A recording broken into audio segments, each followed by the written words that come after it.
Hello दोस्तों, आप सबको मेरा प्रणाम। मैं हूँ ससेमाल नौटियाल फ्रॉम रुद्रप्रयाग।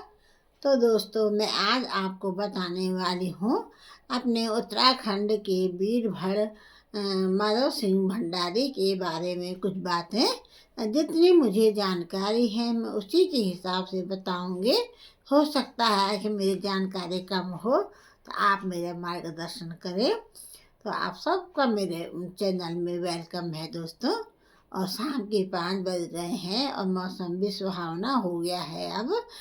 डंड काठों में बर्फ भी थोड़ा बहुत पिघल रही है। और दोस्तों, बसंत ऋतु का आगमन भी हो गया है। और मैं सुना रही हूँ आपको माधव सिंह भंडारी के बारे में कुछ बातें। तो यह बात काफ़ी पुरानी है। और माधव सिंह हमारे ये टेहरी के राजा उस समय पवार वंश के थे। और उनका वीरभद्र सेनापति था माधव सिंह भंडारी। कई सेनापति रहे होंगे लेकिन एक टुकड़ी के सेनापति थे माधव सिंह भंडारी। और उनका गांव जो है अब तो जखोली रुद्रप्रयाग में पड़ता है, ललूड़ी। और पुराने समय में ललूड़ी उनका ग्राम है, जो पैतृक ग्राम, वो टिहरी जिले में ही आता था। तो उनकी वीरता पे प्रसन्न होकर ही उन्होंने अपना सेनापति बनाया था उसको। और एक बार हूणों का आक्रमण हो गया था हमारे इस क्षेत्र में। तो हूणों का आक्रमण हुआ तो राजा ने आदेश दिया कि माधव सिंह भंडारी, तुम अपनी सेना की टुकड़ी लेकर जाओ, उन हूणों को भगाओ। यदि और सैनिकों की जरूरत पड़ी तो तुम मैसेंजर भेजना, मतलब किसी व्यक्ति को लेटर लेके भेजना। उसमें फोन आदि की व्यवस्था नहीं होती थी। तो ऐसा कहा था। तो माधव सिंह भंडारी घर से प्रस्थान करते हैं तो उनकी माँ भी उनको रोकती है कि बेटा अब तो त्योहार ही त्योहार आने वाले हैं और युद्ध में जाओगे और सेनापतियों को नहीं भेज सकते क्या? भले ही हमारे उत्तराखंड में 20 छतरानियाँ हुई है लेकिन फिर भी माँ तो माँ होती है। तो उसकी पत्नी भी उस माधव सिंह भंडारी की पत्नी का नाम उदीना था। वो भी उनको युद्ध में जाने के लिए रोकती है कि और नहीं है क्या, और सेनापति आप ज़्यादा ही हो क्या? लेकिन माधव सिंह भंडारी कहते हैं कि नहीं, मैं राजपूत हूँ, मैं बलशाली हूँ, राजपूत हूँ। जब मैं सेनापति बनाया हुआ है तो मेरा पूरा कर्तव्य ये है मैं रण में जाऊँ, और चाहे मृत्यु को ही प्राप्त क्यों ना हो जाऊँ लेकिन मैं रण में जाऊँ। ऐसे थे हमारे गढ़वाल क्षेत्र के वीर। तो वो जो है रण में जाते हैं। उनकी पत्नी उदीना उनको जो है उनकी तलवार देती है। उस जमाने बंदूक वगैरह नहीं हुआ करती थी। तलवार, भाला, तीर, धनुष आज से युद्ध लड़ते थे। वो अपनी टुकड़ी को ले लगा के जाते हैं। वो कहते वीर रस की भावना अपनी पत्नी में भी भरते हैं। वो कहते हैं मैं जाऊंगा और उन हूणों के सिर काट काट के जो है मैं ढेर लगा दूंगा। और उनके खून के तो मैं घट घुमा दूंगा। घट बोलते हैं चक्की को।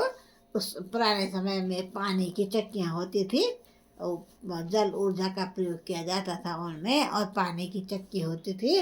तो वो कहता है कि मुंडो का तो मैं चौरा चीनी दिवलू, मुंडो का तो मैं चौरा चीनी दिवलू, तो को खून तो मैं घट रही दिवलू।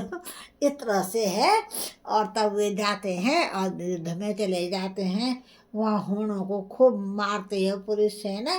कुछ हमारे सैनिक भी घायल होते हैं, कुछ वीरगति को प्राप्त होते हैं। अंत में जो है हूण डर के मारे भाग जाते हैं। वो पहले सोचे थे ये कुछ नहीं है, टेरी वाले और टेरी गढ़वाल वाले कुछ नहीं है ये, अब मैं इनको तो मैं भगा देंगे हम।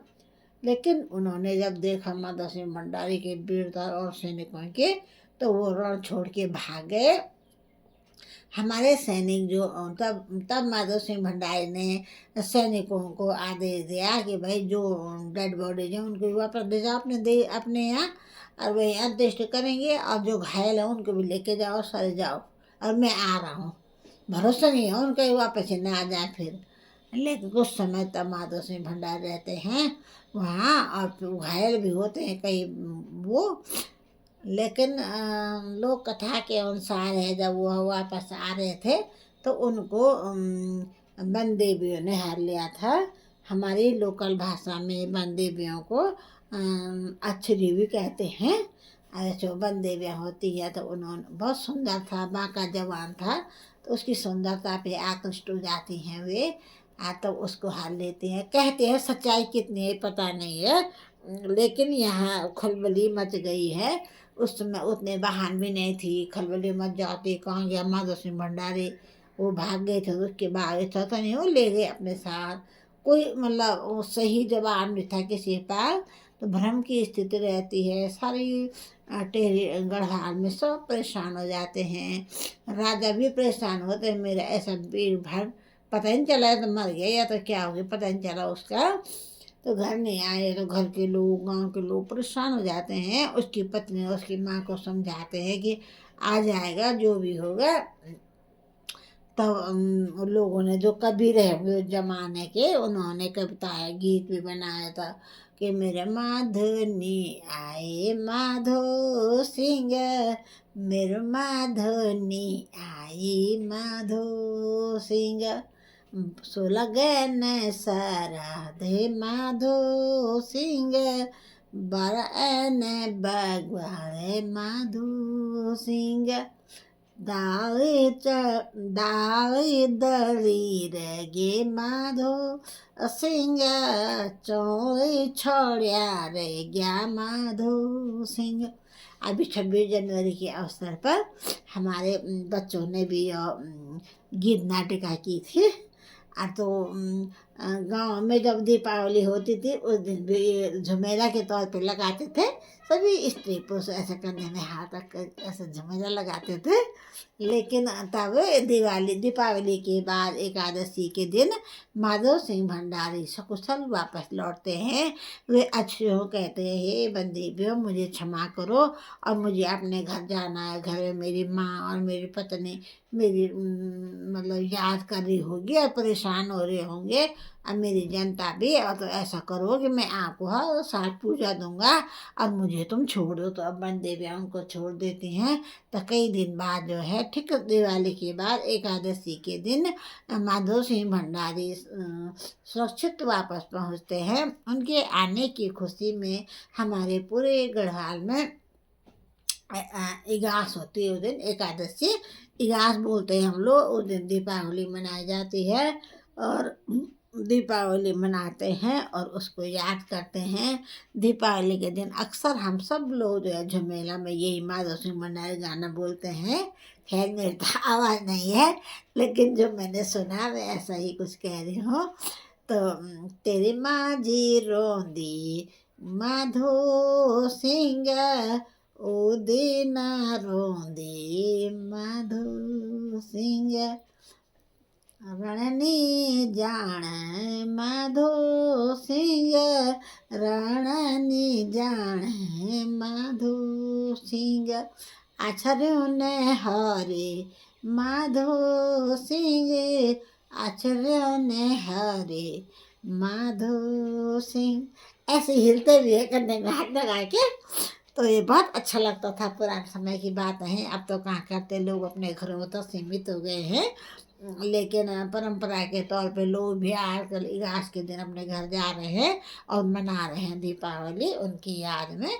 तो ऐसे थे हमारे गढ़वाल क्षेत्र के, क्या हमारे देश के रणबांकुरे।